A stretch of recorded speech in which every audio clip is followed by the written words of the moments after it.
This is Where We Live from Connecticut Public Radio. I'm Catherine Shen.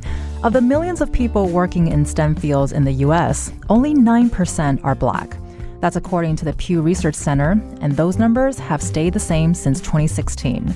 How can efforts around inclusivity in these fields go farther?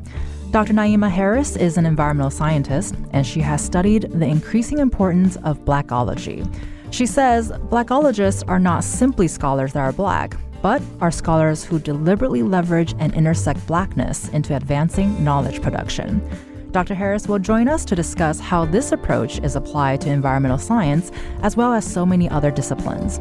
But first, Dr. Ijoma Apawa wants young Black women to feel welcomed and represented in her field of public health, all the while exploring the ways public health research and resources can better serve them. She joins us now. Welcome, Dr. Apawa, to the show today. Thank you for having me. Super excited to be here. We're very excited for you to be here as well. And what efforts are there to increase inclusivity in STEM where you live? You can also join the conversation. Find us on Facebook and Twitter at Where We Live. Dr. Apawa, before we get into the many different impactful projects that you're working on, kind of want to rewind a bit and talk about a profile of you that was written by Yale Daily News. It tells us that you grew up wanting to be everything, a lawyer, a physician, and that you were an advocate from childhood with a love of defending and debating people. Can you give us a snapshot of your early life in Jersey City, New Jersey?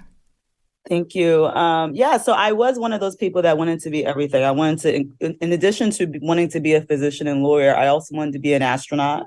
I also wanted to be an engineer, a nurse. It was just something that I just was interested in so many different fields, but didn't really have a direction of where I wanted to go. And looking back on my life, I don't regret any of that. And I'm actually grateful that I had the opportunity to explore so many things.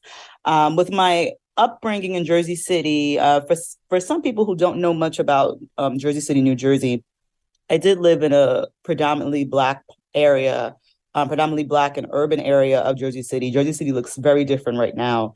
And I was raised by two, Nigerian immigrant parents whom I, love and adore, but just acknowledging some of the issues or some of the discrepancies that American-born children like myself have with immigrant parents.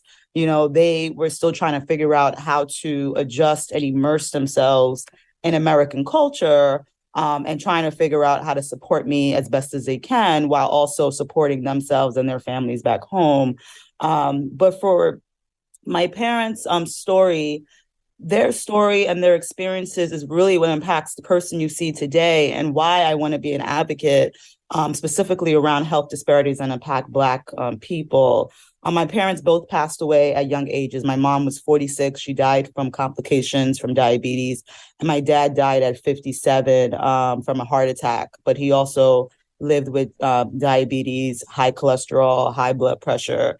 And just, my earliest memory as a child was my mom going back and forth into the hospital, was my mom, being home and, confiding in my father that she didn't feel welcomed in hospitals. She didn't really understand what the doctors were saying. She didn't really feel like she was getting proper care within the healthcare system. But then she never, had the words or the support to actually challenge, the physicians and her medical team that was caring for her. And because of that, it just led to her diabetes is kind of like spiraling out of control. It left her blind. It left her kidneys being completely failed, and she had to go on dialysis. It left some of her toes amputated, and she was paralyzed up until the moment that she died, in front of me and my dad when I was 16 years old. So, because of her experiences, and then because of also my father's experiences with the healthcare system that left him dead at a young age, I knew that in order for me to survive in this country, especially as a Black person, I had to speak up. We all have to speak up. Our healthcare system, while there are some strengths with our healthcare system, there are some disadvantages that are compounded by race, socioeconomic status, and even, we could even also add immigrant status as well, too. So being an advocate was something that I knew that I had to do even as a young child, and I'm doing it now in different ways. But, it's one of the reasons why I'm such an outspoken person.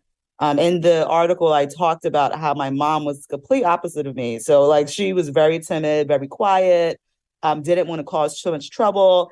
I'm not like that. I'm someone that I come into a room, and if I notice something that's not, that I notice something that's not being done well, or someone's being taken advantage of, or if I feel I'm being taken advantage of, I speak up. I don't take my life for granted, and I don't take I don't take for granted the education that I have that has allowed me to be able to speak up. And I know that not everyone listening today has that opportunity to speak up. And this is the issue, right? We need to be able to have these really difficult conversations with our healthcare providers so that we don't have instances like my parents happen again. Well, I'm always very inspired by stories like yourself, which is, it's a sad story, but also very uplifting at the same time, I find. And I hope this resonates with many, because we just had a conversation recently with other people of color, and they said something very similar, that there was no language for them to express their concerns or their fears or just misunderstandings.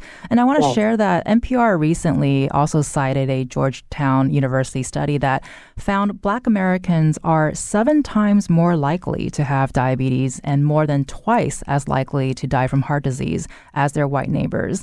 And from your own very personal experience, and it was so poignant for you to be inspired by that. How did you go about researching more about your own parents' experiences and taking that into, your next steps into your future? Yeah, so I knew just based off of my parents' experiences that I wanted to do something in healthcare, right? I didn't know what public health was when I was an undergrad. So I majored in psychology. But I knew I majored in psychology, and I knew that I wanted to do something related to physical health, mental health, but I just wasn't sure which path, that was. And it's one of the reasons why I'm trying to get high school kids to kind of understand what public health is, because like you mentioned, especially Black kids, as well as like you mentioned, Black Americans and Black people overall in the United States are going to have much worse health outcomes. And I think that if we are encouraging and opening up the pipeline for Black researchers to understand what the field of public health is and how they could work with other fields to be able to develop solutions to rid us of these disparities that are impacting our communities. So just as I learned about public health actually through a couple of friends when I was an undergrad, and I was like, oh, this sounds like a pretty cool field. So I applied to public health at the same time that I was applying to law school. And I ended up choosing the public health field. And I'm very grateful that I did. So I ended up enrolling in a master's of public health program. And it was within that program that I started to realize, like, oh my goodness, like these are some of the issues that my parents had. And it's not normal for a 46-year-old woman to have all these health complications, at such a young age, So I started being exposed to what health disparities are, what are racial health disparities, how does heart disease present in a Black person over, compared to a white person, how does stress and racism and sexism and, and immigrant status and, how does all of that intersect to create a much more difficult experience in the healthcare system. So I started to learn this in public health. And the more that I was, working with mentors and working with other researchers in the field, I now started to realize, like, okay, my parents' experiences were impacted most likely by racism in the healthcare system. And it could have been avoided if they knew how to navigate it, And I say that for me, one of the things that I'm grateful for is that I have friends and colleagues who are physicians. So every time I go to the doctor, I'm always like reaching out to them saying, hey, my doctor said this, my doctor said that. What do you think about this system? Blah, blah, blah. So I'm grateful for that, because my mom didn't have that. My dad didn't have that. And I can't tell you how many times having those conversations with my friends or my mentors who are in that field, how that has, I believe, like literally saved my life and changed my trajectory, changed the whole trajectory.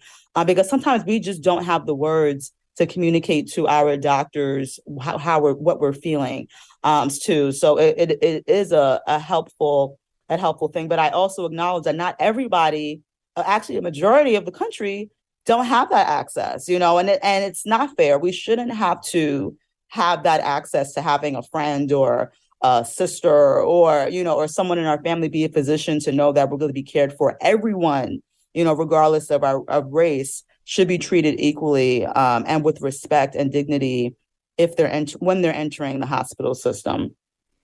So I think many people out there who are listening now might find it to be an amazing thing that you found public health to be super cool. And which is why we're having this conversation today. And you mentioning, there's so much intersection within this field, and you had mentors, and now you are mentoring others and inspiring others to get into this field. Your parents' death obviously had a huge mark on you, but your father's death really had a pivotal moment in your life. How did he inspire you to not just pursue a career in public health, but also to weave mentorship into the work that you do? One of the things that my father said repeatedly to me when I would ask him, like, Dad, what do you want me to do when I grow up? And he would tell me, do whatever you want. Think about what you're really good at. Think about what you're passionate about, just as long as you're the best at it. Just as long as you're making an impact in the world. That's all I care about. So he was like, if you want to be a physician, if you want to be a English teacher, if you want to be an artist, I don't care. Do whatever you feel true to or you're passionate about, but just be the best at it. And I'll be honest with you, I used to annoy me when he used to say that because I didn't know what he meant. I'm like, Dad, just tell me that you want me to be an engineer. Just tell me that you want me to be a physician. Because I think back then as a child and, growing in as a teenager into a young adult, I felt like I lacked direction and I just wanted my father to just give me an easy way out, But as I've gotten older and I look back on it, his words ring true to me, and I'm so thankful. I'm thankful to God. I'm just grateful that he gave me that freedom to really follow my passion, and I feel like where I am today in my career, I am so passionate about the work that I do with young Black girls. I'm so passionate about the work that I do with trying to open up doors for, underrepresented students in the field of public health and in other fields too. I'm also a social worker as well, too. And I could talk a little bit about how I even pivoted to social work in a second. But I'm so grateful and I'm passionate about it. And my dad was right. When you're passionate about something, you are going to do such great work because you genuinely care about the outcomes. You genuinely care about, the population that you're focusing on or the field that you're focusing on. It's not going to feel like work. It's just going to really feel like your mission, your purpose of life in life. So I do thank him for that. And I wish that, he was alive to see how his words inspired, me. But, I eventually, as a Christian, I hope that I'll see him eventually later on and stuff. But I do try to live on, to have his legacy live on through me. Well, and with that legacy too, you're showing your passion to younger Black kids. You're helping them attain that freedom that you were able to get as a young kid. So can you tell us about the Dreamer Girls Project and how is that inspiring younger Black kids? Yeah, so the Dreamer Girls Project actually was conceptualized 13 years ago when my dad died. I wanted to start something like a nonprofit or something that was catered towards Black girls, because as a young woman, when my dad died, I was in grad school. I was actually in my first year of my master's of public health program. And, I felt lost. I felt confused. And, I did have a really good community of friends that supported me during that time. And I'm really grateful, for them. But, I did feel like there weren't any resources for women like me to really navigate this experience. And then I thought, if there's no resources for me, imagine what young girls are going through, like young girls who may not have the words or the mobility to be able to identify, sources of help and support. So I wanted to create this organization, but then I didn't know how it was going to look like, but I just always had this idea of Dreamer Girls Project in my head every year. I just kept replaying it like, okay, I have to do something with Dreamer Girls Project. I have to do something with Dreamer Girls Project.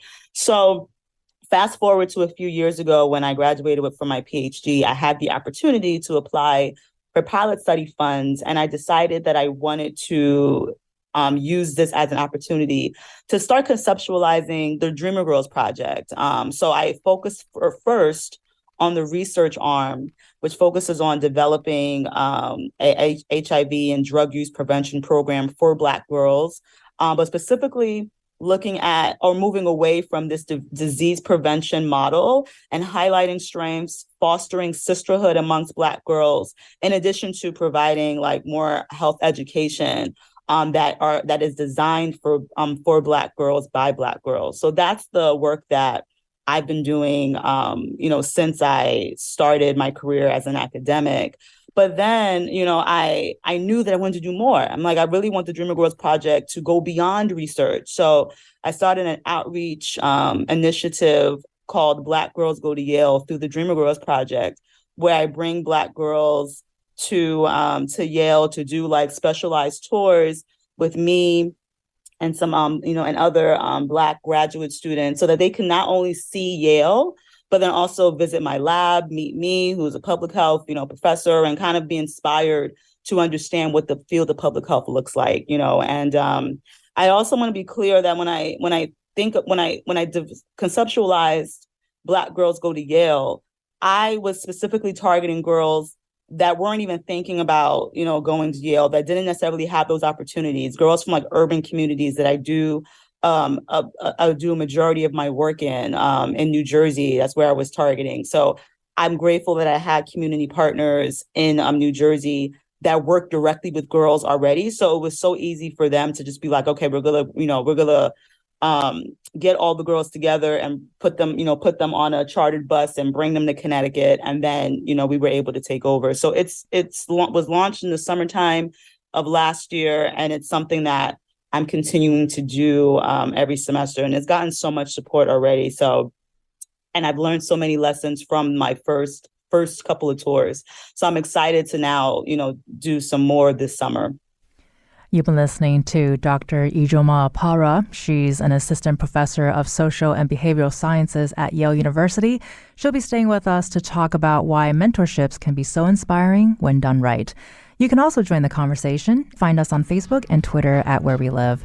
From Connecticut Public Radio, this is Where We Live. I'm Catherine Shen.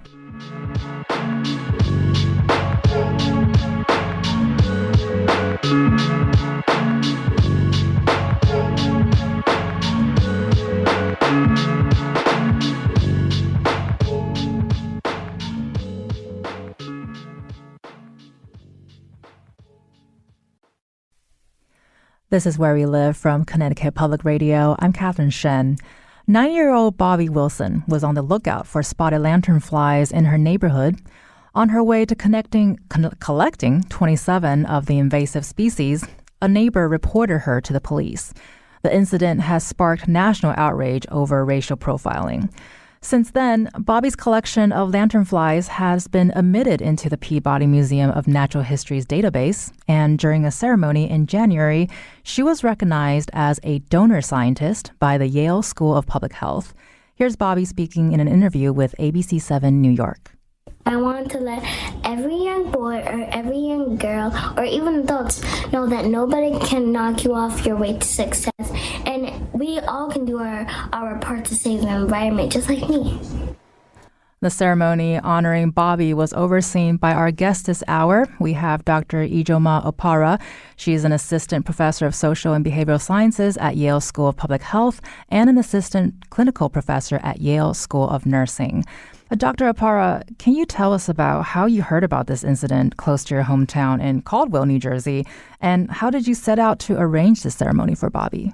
So I came across Bobby's mom and her older sister, Hayden, speaking. It was a video that they were speaking at the city council about the incident of Bobby having the cops called on her for catching these lanternflies. And when I saw it, I said, oh, my goodness. I immediately was outraged, not only because she was a young Black girl from New Jersey, but because she was doing something so heroic. I'm from New Jersey and I saw those lanternflies and I was terrified of them. So to me, I'm like, oh my goodness, the little girl developed a solution to kill these lanternflies, and someone has the guts to call the cops on her.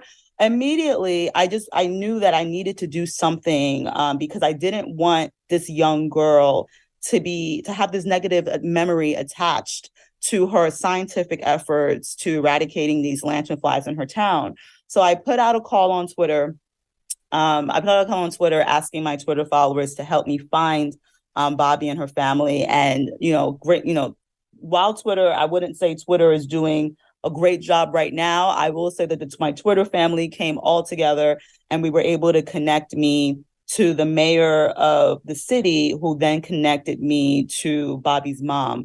And I told her I want to invite her and her family to Yale. I want to do like a special private tour where not only she visits my lab, but visits other labs at Yale, specifically that include Black female scientists. And it's funny because when I invited her, I hadn't even organized the tour yet. But I knew that I was going to definitely bring her to my lab, because I wanted her to be able to have this negative memory replaced by a positive memory by just having her come to Yale. Mom was super on board, and I was able to reach out to a couple of students at Yale and a couple of my colleagues here who are more than willing to open up their labs to have young Bobby come in with her family and do like a nice little fun science tour. We went to see my lab. Then we also went to see some mosquitoes, because I figured, Bobby must be interested in insects. So let's just, show her that not only are people doing research on these insects, but there are Black women who look like her who are actually engaged in this type of work. So we were able to go to a lab at Public Health to see mosquitoes. Then we also went to another lab to see mice, and she loved that lab. I was actually surprised at how much she loved that lab. Shout out to Dr. Kristen Carter, who helped us to not only get Bobby excited about science, but also excited about mouse and stuff. It was so funny. And then we ended the tour at the Peabody Museum. And it was my first time actually at the Peabody Museum. But again, I reached out to the entomology division collector, the collections manager, Dr. Lawrence Gall, told him the story of Bobby and said, we would really love if we could just have Bobby meet Peabody, people and see the insect collection. And he was like, oh, absolutely. Please bring her and the family down. And it was there that he told her, like, if you continue catching lanternflies, you can donate them to Yale Peabody. And, I was blown away. I don't even think Bobby even understood how significant that was. She's 9, so she didn't really understand how significant that was. But I told Bobby, I said, Bobby, listen, if you go back and catch those lanternflies and mail them back to Yale, I'm going to have a party for you. And she was so excited. Mom was so excited. Granted, I didn't know how that party was going to look like, because we never did that before. But I knew that I had to do something, to stamp this, this celebration of her, now being recognized as a donor scientist. So luckily, when I brought the idea to communications and to my department chair, they were so in support of it. They loved the idea of having like a small private ceremony to honor Bobby in this way. So, we invited her family, her friends, they all came down, and Yale Peabody was able to come down to the School of Public Health. And, we were able to have this private ceremony honoring her and then launching her name in the database as like a donor scientist. And these lanternflies are just going to forever be at Yale Peabody, and they're going to be forever associated with her name. So it was such a powerful day. And it hit me because I was, I think because I was so engrossed in just making sure that the experience was a positive one for Bobby, that it actually got me emotional, thinking, wow, like these lanternflies that had someone, her neighbor, called the cops on her, are now like this. She's getting so much global attention, and they're now at Yale, and I'm just grateful to be a part of her story and a part of her testimony. And, and this is just an example of the type of work that I do, where we really need to understand how to highlight the strengths of Black girls, how to highlight and honor their brilliance, because this is just an example of how far they can go once we just give them the opportunity to explore. And once again, it's a horrific story that turned into something incredibly uplifting. And I want to publicly thank Bobby for being interested in insects, because mosquitoes are not my friends, I have to say. They aren't either. I'm not a fan. I'm not a fan. We won't, well, maybe we won't tell her that. I want to take a moment and ask you to respond to Bobby's message. You know, we hear a lot about, adults talking about, you and me here talking about how inspiring this is. But we heard from her just a few minutes ago, which really appeals to the young scientists in all of us. How important is it for young Black kids to hear from fellow young Black kids? It's inspiring, and this is, and I will be honest with you, when I put to organize these efforts to honor Bobby and invite her here, I literally had no idea that it was going to, reach such global attention. I mean, Bobby has been, since coming to Yale, she's been honored by the USDA. She's been honored by the governor of New Jersey. She's been honored by, so many different, like Princeton University, I think, honored her, NJIT. She's been honored by so many, different, like, high level organizations. And I think this is an example of showing young Black kids that the world may not, the world may not respect you, or they may not love you because of who you are, but just know that so many other people in the world do. And you have to be able to allow children to be children. And it's okay to think about creative ways to save the planet, or whatever it is that they are passionate about too. It's okay to explore. Someone is going to see your story. Someone is going to see your efforts, and you are going to be applauded for it. Just don't give up. Even if the world seems to be against you, just continue working hard and know that you will be recognized for your efforts. And I also call on adults too, because, the burden should not be placed on children. I call on adults to be allies, to be true allies to children, especially Black children. I think what makes this story so powerful, but also horrific, is that she's only 9. She's only a 9-year-old girl, and to have a 9-year-old girl child have the cops called on her, that is, I don't care what the issue was, that is a traumatic thing for a child to face, and it goes into this idea that society views Black children as older than what they are, and as criminals. They view Black children as, you can't walk down the street unless you're doing something wrong, and I want adults to understand the impact that this can have on a young child, and to be aware of how we're viewing Black children. While it's important to honor them, it's also important to view them as children, and really go challenge these racist and sexist stereotypes that have tainted people's ideas of how Black children should look like. So I really want the world to see Bobby as a hero, because she is, but also remember that she's a child, and she deserves to not only explore, but she deserves to be viewed as the innocent little girl that she is, because she's truly super innocent. All children are, but especially Black children. It's important for the world to do whatever we can to protect them. Well, that was a very powerful message, Dr. Apara, and we only have a couple minutes left, sadly enough, but I want to mention that we're about to hear from Dr. Naima Harris, who's an acclaimed environmental scientist at Yale School of Environment, about how Blackness can and should be more deliberately leveraged into advancing knowledge production in any given field, which is touched on her idea of Blackology. What's your response to this? What kind of, what is your response to this kind of model of inclusive thinking? I think that, just based on the experiences of Black people, I do want to also acknowledge too, when I use the term Black, and I don't want to assume, or I don't want to create this idea that Black people are this monolithic group, right? We come from so many different backgrounds, cultures, belong to so many different identities.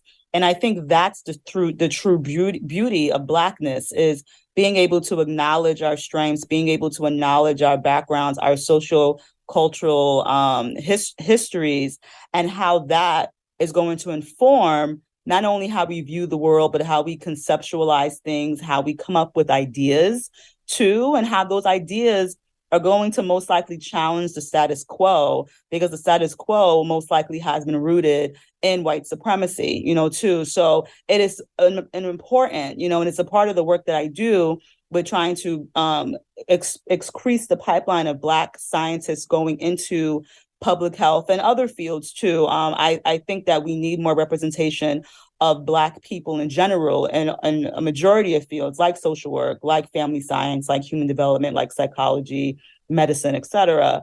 Not only because of who we are, but because of the type of brilliance and ideas and cultural context that we can bring to solving solutions. To be able to solving issues, that impact us and the world uniquely. You've been listening to Dr. Ijoma Apara. She's an assistant professor of social and behavioral sciences at Yale School of Public Health. Thank you so much for sharing your experiences with us here today. Thank you for having me. Coming up next, environmental scientist Dr. Naima Harris will be joining us to talk about why it's important to have representation in any field. You can also join the conversation. Find us on Facebook and Twitter at Where We Live.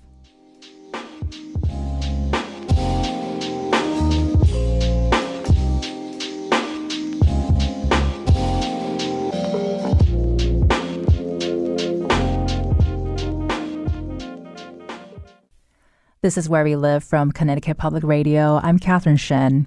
When we think about representation or inclusivity in any workplace or field, how meaningfully are those buzzwords really being applied? Do we stop at optics, or are we actually thinking actively together about how we do our work and how that might be expanded or reshaped?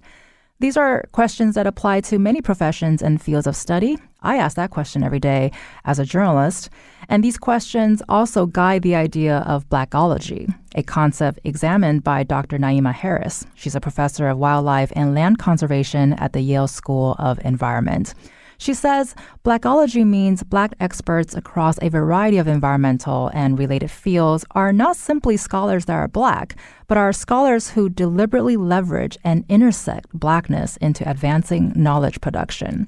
And here to help us understand this more is Dr. Naima Harris herself. Thanks so much for joining us today. Thanks for having me. This is going to be fun. Yeah, I'm super excited. And hopefully you can also join the conversation. Find us on Facebook and Twitter. So Naima, jumping straight in, your research is around a wide variety of animals. You've got lions, tigers, and bears, and it's celebrated and considered as seminal. Love to hear about your earliest inklings of interest in ecology and environmental science. When did you know you wanted to study? Yeah, I'm happy to share.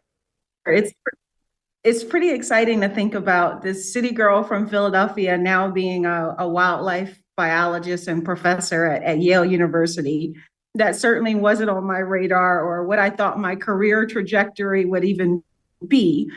But I will say that a lot of kids grow up liking animals, whether it's dinosaurs or giraffes or some critter from an unknown distant land. It's not odd to like animals as a child, whether you're from an urban environment or from a rural landscape.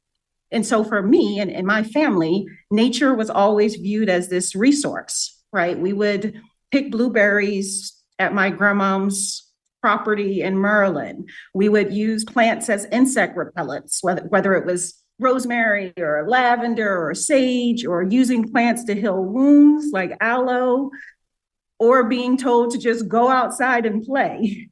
So nature was always this resource. And so I literally look at nature as my multivitamin, which is very interesting for a vegetarian, becoming a vegetarian at 11. So nature being my multivitamin means that I get lots of inspiration from it. It's my armor. It fuels me. It inspires me. It motivates me. And so it's very befuddling that the profession that I chose actually is a really toxic place. I chose a profession where my participation in it is often met with disdain or resistance. And so it's really frustrating, this kind of dichotomy that exists. Well, we rather witnessed it in a different kind of story. Speaking of children loving animals, what was your reaction to the story of Bobby Wilson, who was collecting lanternflies and had a neighbor call the police on her. And what did you think about the message you heard from her in the previous conversation we had? Yeah, I mean, unfortunately, I wasn't surprised by it, right? I was angered and frustrated by it, but these types of events are reinforced commonly that Black people in spaces, including outside in spaces, are repeatedly being challenged. And there's no age discrimination to that kind of treatment. And so I wasn't surprised by it. I do love the rallying behind let's change the narrative. And that was really important to see her passion getting highlighted of something that she loved and for us to be able to celebrate it and elevate it. So being able to see how the narrative changed, I felt like it became a win very, very quickly. And you wrote in Scientific American that Philly was your first ecological classroom. Feral cats eating birds and rats, people shooting bats from their homes, and snakes being killed by lawnmowers. This is as much ecology in action as anything we witness in fields and forests. With climate change now a factor, why is undoing this misunderstanding so important around humanity's role in nature? Yeah, that's a really great question. I think that traditionally we've had this idea of nature being some distant, far away land, and that maybe certain people or certain demographics had an inherent right to it, while others would be excluded from it. The reality is that in urban environments in particular highlight this interface where social and ecological and economical are all coming together, and we're incubating these challenges. We're struggling with them.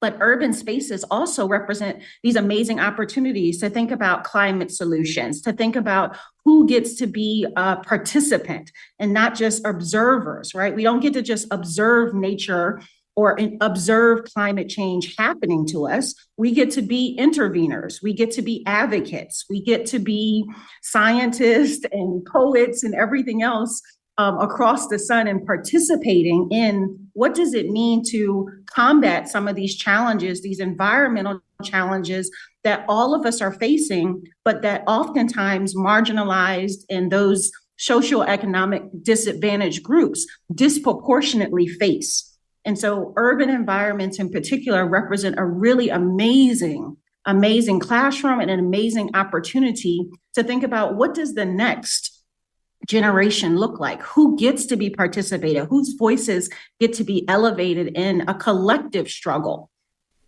Well, you mentioned that this is an area that you found to be very toxic despite your very natural idea of viewing nature as your multivitamin and with so many resources.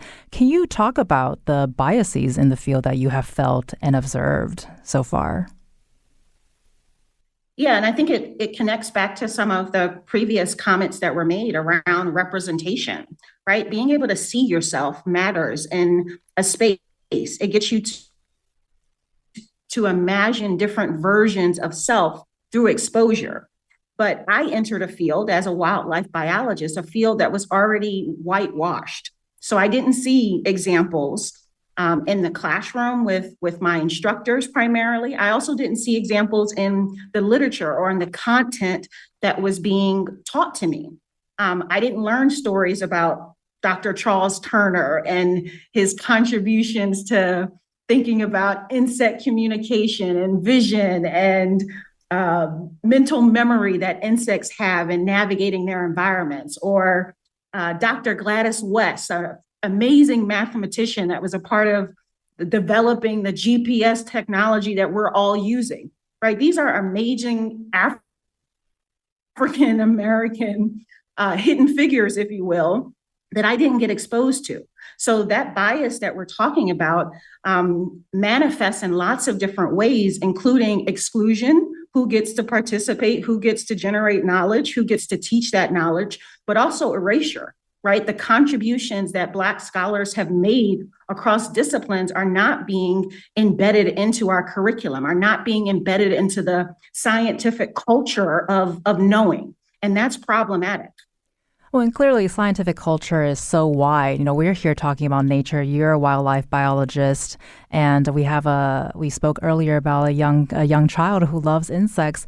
And there's also been a push to increase inclusivity for Black people in astronomy for this exact reason. And you speaking of being close to nature because there's such a profound connection to the night sky and its constellations during enslavement. Can you talk about movements like this, how important it is for it to be out there and for us to learn about it? Yeah, the fact that we can acknowledge that Blackness has been this hidden syntax that we often have to navigate our fields in a very fractured or compartmentalized way, right? I don't get to step into my field with the fullness of who I am, of being a vegetarian, of being a city girl, of being a person that loves hiking and spas and that's a Christian. I don't get to enter in this space with the fullness of who I am. That often doesn't get celebrated. Instead, there's a very specific defined narrative of what a scientist looks like, how we're supposed to behave, how we're supposed to speak, and these social kind of constraints that's put on us. But these kinds of movements, whether it's in astronomy, or public health or wildlife biology, we are unapologetically operating in fullness. And this emotes confidence and safety while also promoting innovation and broadening our impact. So it's a really exciting time for everyone to embrace the fullness of their identity, because it really is transformational. It really is empowering, and it really is going to secure a sustainable future in terms of thinking about environmental issues, but it's also going to lead to really cool innovations that we don't even know about yet. And it's so powerful to hear this today, especially after the conversations we've been having. And we're talking about, us learning about the movements, us learning about history. But you also mentioned that your work as Blackologists must be interdisciplinary and transdisciplinary in order for it to be effective. Can you touch a little bit about how the idea of Blackology can really apply to any and all fields? Yeah, so instead of looking at the traditional or historic narrative where society is built on principles of exclusion and exploitation, where racism, frankly, was advantageous, right? Societies and economies and universities were built on slave labor, for example, right? So it was advantageous. And so entering a space where we can change the narrative about what does it mean to be Black while doing science or Black while doing anything, we can now look at our Blackness not as an obstacle, but as an opportunity, right? It's no longer a barrier, but it's a benefit. So embracing the fullness of what it means, the identity, the cultural narratives, the cultural history that comes from our identity, that comes from the power of Blackness, embedding that into the work that we're doing across professions will lead to some pretty phenomenal outcomes, and also happier people.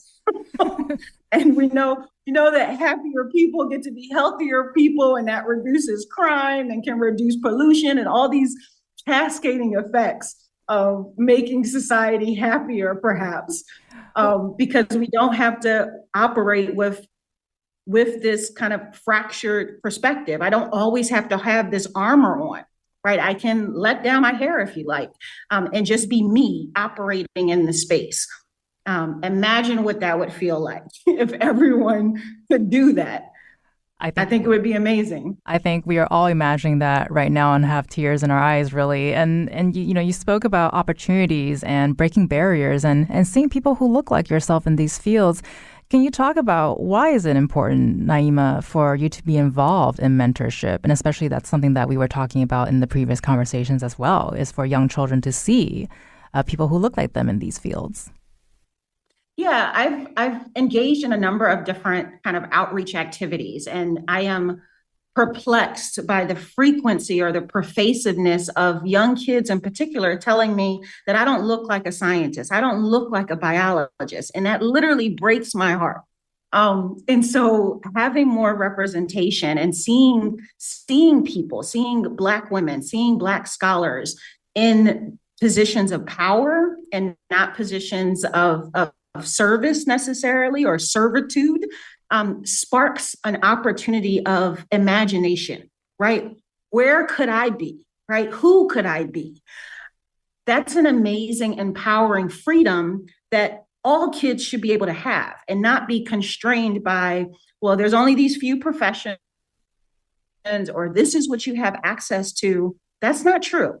And so that representation matters a lot just for inspiring and imagining different versions of self.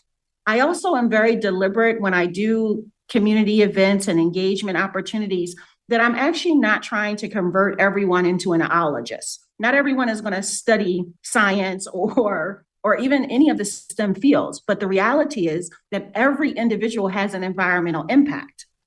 We all have an ecological footprint.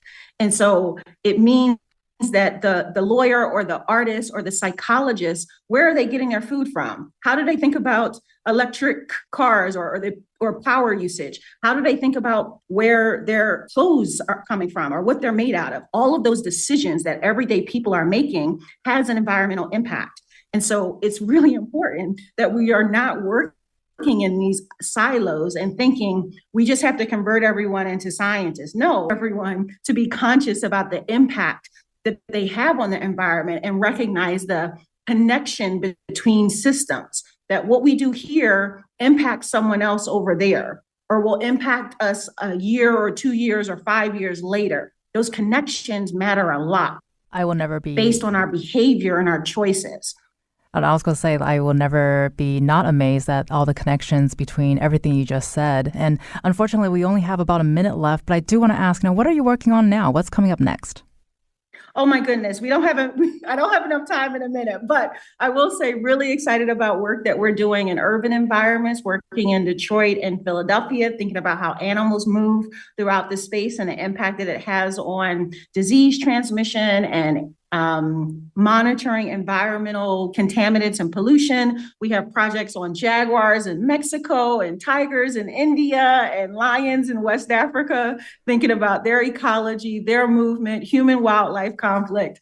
Definitely stay tuned because we're doing some really amazing wildlife research in my applied wildlife ecology lab in the School of the Environment at Yale University. Well, you've been listening to Dr. Naima Harris, whom we will absolutely have come back. She's a professor of wildlife and land conservation at the Yale School of Environment. Thank you so much for joining us today. I am Catherine Shen. Today's show is produced by Katie Pellico. Our technical producer is Kat Pastor. Download Where We Live anytime. And thank you so much for listening.